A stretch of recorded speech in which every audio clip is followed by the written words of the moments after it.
let's dive straight into what is literally the most massive transformation in software engineering since we invented high-level programming languages. In this explainer, we're unpacking a fundamental shift in how software is actually built, and more importantly, how you, as a human being, fit into this entirely new paradigm. We're going to look at the incredibly powerful intersection of what's being called vibe coding and a concept known as the human premium.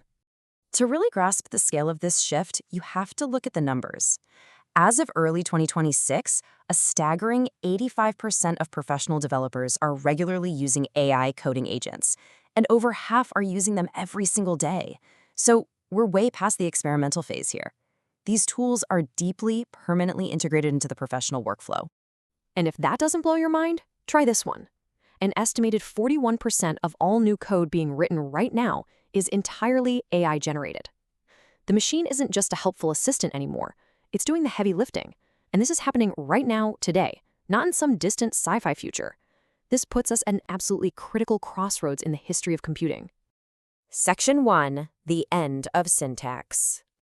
For decades, programming was essentially an act of translation, right?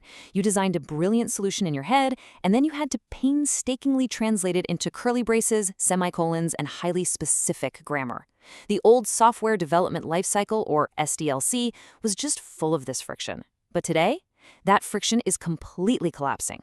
The new SDLC basically skips the translation phase entirely. It's streamlined, and it's driven purely by your intent. Which brings us to this new paradigm known as vibe coding. You no longer dictate how to build something, line by painful line. Instead, you express what you want to build. You're giving it the vibe. And this is exactly where your human capacities shine. You provide the intent, the architectural vision, and the judgment, and the machine handles all the tedious syntax and implementation. Now, this evolution didn't happen overnight, even though it kind of feels like it did. Remember when simple autocomplete felt like absolute magic? From there, we got inline suggestions, finishing entire functions, then natural language chat interfaces. And now, we have fully autonomous agents that can clone repos, run tests, and submit pull requests while you're off grabbing a coffee. Section 2. The unseen gap. But with machines handling all that execution, a lot of developers are falling into this quiet crisis of relevance called the unseen gap. It's that widening space between the work you still do by hand and the exact same tasks a machine can now just do for free. The ground didn't shake, you know? The world just quietly moved the line of what is actually scarce. So if you spent your entire career getting really, really good at writing syntax, well, that competence just doesn't set you apart anymore. But here's the incredibly freeing truth. Your daily tasks were actually never your real value. Think about it. People asked for you by name, not just because you could type code fast, but because of your human instinct, the hard conversations you were willing to have, and the strategic understanding you wrapped on those tasks. In Agentic Engineering, this hidden value is now your primary toolkit. Section 3. The human premium. So the big question is, when competence becomes free, what is a human being actually worth? Well, in his book, author Paul Wesley Dolphin defines exactly what is left over when the execution of tasks trends toward a cost of zero. He calls it the human premium, and it's honestly the defining idea of this AI transformation age. The human premium represents the completely non-fungible parts of you. Now, fungible just means interchangeable, like boilerplate code, which is racing toward a price tag of zero. Non-fungible means there is absolutely no substitute. Because these human capacities cannot be counterfeited by a machine, they are incredibly scarce. And because they're scarce, they command ultimate value. Dolphin identifies 7 specific capacities here: empathy, judgment, trust, presence, taste, purpose, and care. This right here is exactly how the human premium dictates the new SDLC. Think about it. Taste and judgment are the actual tools you use to architect systems and vibe code with your AI agents. They help you know what's actually worth making.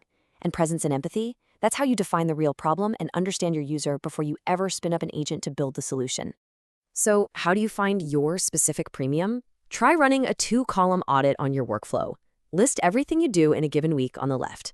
Then ask yourself, honestly, could a capable AI do this for free today or at least very soon? Almost everything technical, drafting boilerplate, pulling reports, that all moves over to the right, into the fungible AI column. But whatever refuses to move, your read of the room, your strategic judgment, That is your raw, undeniable human premium. Section 4. Becoming the conductor. So, how do we practically apply these premium capacities to the new SDLC? Well, we have to shift our entire professional identity. We have to go from being individual players to becoming conductors. Think about a symphony. A conductor never actually touches an instrument, right? Yet they shape the timing, the dynamics, the unity of the whole piece.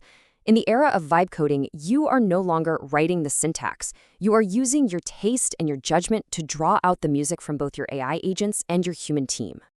A truly great conductor knows every single player's strength.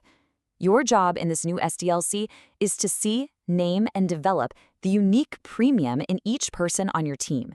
You do this by handing their fungible tasks off to AI, clearing out all that noise so their human music can actually be heard. And this happens through small, consistent changes that Dolphin calls 1-degree shifts.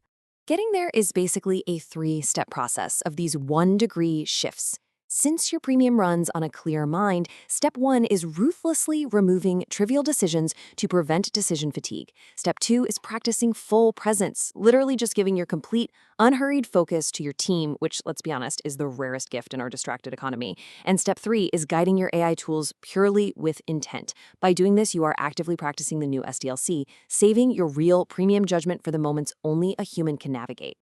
Section 5. The multiplier moment. As you master this new SDLC, you're going to realize something massive. The highest leverage thing you can possibly do isn't your own best coding work anymore. It's making someone else capable of theirs. You have to make the leap from being the doer to the multiplier. A doer is a great individual contributor, for sure, but their impact is capped by their own capacity. They're just delegating chores. But a multiplier delegates ownership.